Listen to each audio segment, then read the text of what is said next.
మహాసముద్రాల లవణీయత. ఉప్పు లేకుండా మీరెప్పుడైనా అన్నం తిన్నారా? అది రుచిగా ఉందా?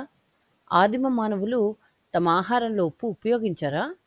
సముద్రం నుంచి కాకుండా ఉప్పు ఎక్కడి నుంచి లభిస్తుంది? ఉప్పును కేవలం రుచి కోసమే ఉపయోగిస్తారా? లేక ఇంకా ఏమైనా కారణాలున్నాయా? మీ ఊరి చెరువులో నీళ్లు ఉప్పగా ఉంటాయా? మరి సముద్రపు నీళ్లు ఉప్పగా ఎందుకుంటాయి? ఉప్పును ప్రాతిపదికగా చేసుకుని భారతదేశ స్వాతంత్ర పోరాటంలో దండి యాత్ర అనే పెద్ద శాసనోల్లంఘన ఉద్యమం మహాత్మా గాంధీ చేపట్టాడని మీకు తెలుసా?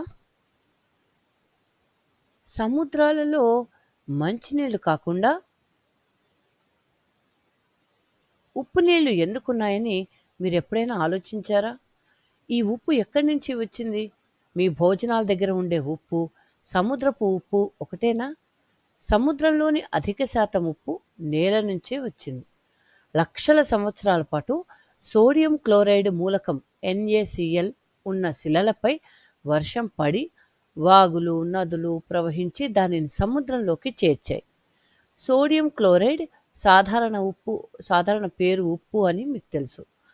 మహాసముద్రాల్లోని ఉప్పు కొంతవరకు సముద్రపు అగ్నిపర్వతాల నుంచి, జల ఉష్ణదారుల నుంచి వస్తుంది. మహాసముద్రాల నుంచి నీరు ఆవిరి అయినప్పుడు ఉప్పు కింది నీటిలోనే ఉండిపోతుంది. అలా లక్షల సంవత్సరాల కాలంలో సముద్రపు నీళ్లు ఉప్పగా మారాయి. సముద్రపు నీటిలో కరిగిన ఉప్పు ఎంత ఉందో తెలియచేయటానికి లవణీయత అనే పదాన్ని ఉపయోగిస్తారు. 1000 గ్రాముల సముద్రపు నీటిలో ఎంత ఉప్పు అంటే గ్రాముల్లో కరిగి ఉందో ఇది సూచిస్తుంది. దీనిని సాధారణంగా 1000లో ఎంత మోతాదు పార్ట్స్ పర్ 1000 PPT పర్సెంటేజ్గా వ్యక్తపరుస్తారు. సాధారణంగా మహాసముద్రాల నీటి లవణీయత 35 పార్ట్స్ పర్ 1000 లేదా 1000 గ్రాముల నీటిలో 35 గ్రాముల ఉప్పు ఉంటుంది. సముద్రపు నీటిలో పెద్ద మొత్తంలో కరిగిన ఖనిజాలు ఉంటాయి. వీటిలో ఉప్పు ఒక్కటే 77.8% ఉంటుంది. మీకు తెలుసా? నదుల నీటిలో 2% ఉప్పు ఉంటుంది. ఇక్కడ ఒక చిత్రం ఉంది చూడండి పిల్లలు. చిత్రం 3.3 నీటి లవణీయత.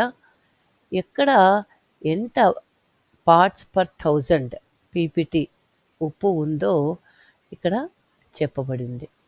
ఎర్ర సముద్రము, మధ్యధరా సముద్రం, సాధారణ లవణీయత, నల్ల సముద్రం, బాల్టిక్ సముద్రం, వ్యవసాయపు నీళ్ళు, తాగునీళ్ళలో, స్వచ్ఛమైన నీటిలో, ఉప్పు నీటిలో అధిక లవణీయత నీరు సముద్రపు నీరు, ఉప్పు నీటి సరస్సులు.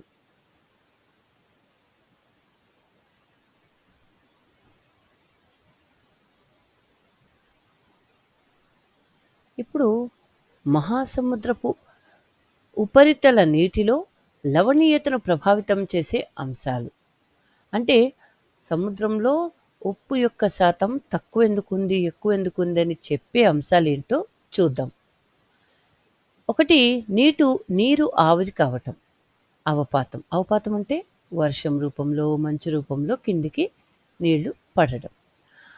రెండోది, తీర ప్రాంతంలో నదుల నుంచి ప్రవహించే మంచినీళ్లు ధ్రువ ప్రాంతాల్లో మంచు గడ్డకట్టడం, కరగటం. మూడోది, నీటిని ఇతర ప్రాంతాలకు తరలించే గాలులు. నాలుగోది, సముద్రపు ప్రవాహాలు. మీకు తెలుసా? అత్యధిక లవణీయత ఉన్న జలభాగాలు డాన్ జోన్ కొలను అంటార్కిటికాలో 440 పార్ట్స్ పర్ 1000 గ్రామ్స్. రెడ్ బా సరస్సు సెనెగల్లో 400 పార్ట్స్ పర్ 1000. తర్వాత వాండా సరస్సు అంటార్కిటికాలో 350 పార్ట్స్ పర్ 1000. తక్కువ లవణీయత ఉన్న జలభాగాలు ఏంటంటే బాల్టిక్ సముద్రం చాలా తక్కువ, 10 భాగాలు మాత్రమే ఉంది 1000లో. అంటే 1000 లీటర్లలో 1000 లీటర్ల నీటిలో 10 లీటర్లు మాత్రమే ఉప్పు ఉంటుంది. తర్వాత హడ్సన్ అఖాతం, హడ్సన్ బే అంటారు, దానిలో 3 నుంచి 15% వరకు మాత్రమే ఉంది. ఇది worldatlas.com నుంచి తీసుకోబడిన సమాచారం. సమలవణీయత రేఖ సముద్రంలో ఒకే లవణీయత ఉన్న ప్రాంతాలను కలిపే రేఖ. దీనిని ఇంగ్లీష్లో ఐసోహాలిన్ సమలవణీయత రేఖ అంటారు. బాల్టిక్ సముద్రంలో తక్కువ లవణీయత ఉండడానికి గల కారణాలను పేర్కొనండి. మీరు ఏమన్నా ఆలోచించగలరా పిల్లలు? మహాసముద్రపు ఉష్ణోగ్రత. భూమితో పోలిస్తే సముద్రాల మీద ఉష్ణోగ్రతలలో అంత తేడా ఉండదు, కానీ ఈ కొద్దిపాటి తేడాలే ఎంతో ప్రభావాన్ని చూపుతాయి. ఉదాహరణకు పసిఫిక్ మహాసముద్రంలోని ఉష్ణోగ్రతల తేడాల వల్ల ఏర్పడే ఎల్ నీనో, లా నీనాల వల్ల భారతదేశ నైరుతి ఋతుపవనాలు ప్రభావితమవుతాయి. అక్షాంశాలు, గాలులు, సముద్రపు ప్రవాహాలు, భూ విస్తీర్ణతలో తేడాలు, మారుతున్న కాలాలు వంటివి మహాసముద్రపు ఉష్ణోగ్రతను ప్రభావితం చేస్తాయి. సాధారణంగా మహాసముద్రాల ఉష్ణోగ్రత -2 డిగ్రీల నుంచి 29 డిగ్రీల సెంటీగ్రేడ్ మధ్య ఉంటుంది. సముద్రపు వివిధ లోతుల్లో ఉష్ణోగ్రతల్లో తేడాలు. సముద్రపు లోతుల్లోకి వెళ్తున్న కొద్దీ ఉష్ణోగ్రతలు తగ్గుతాయి. మొదటి కిలోమీటర్ లోతుకి ఉష్ణోగ్రతలు గణనీయంగా పడిపోతాయి. ఆ తర్వాత 5 కిలోమీటర్ల లోతు వరకు ఉష్ణోగ్రతలు క్రమేపీ తగ్గుతుంటాయి. ఇంకా లోతుల్లో ఉష్ణోగ్రతలు సుమారుగా 2 డిగ్రీల సెంటీగ్రేడ్ వద్ద కూడా ఉంటాయి.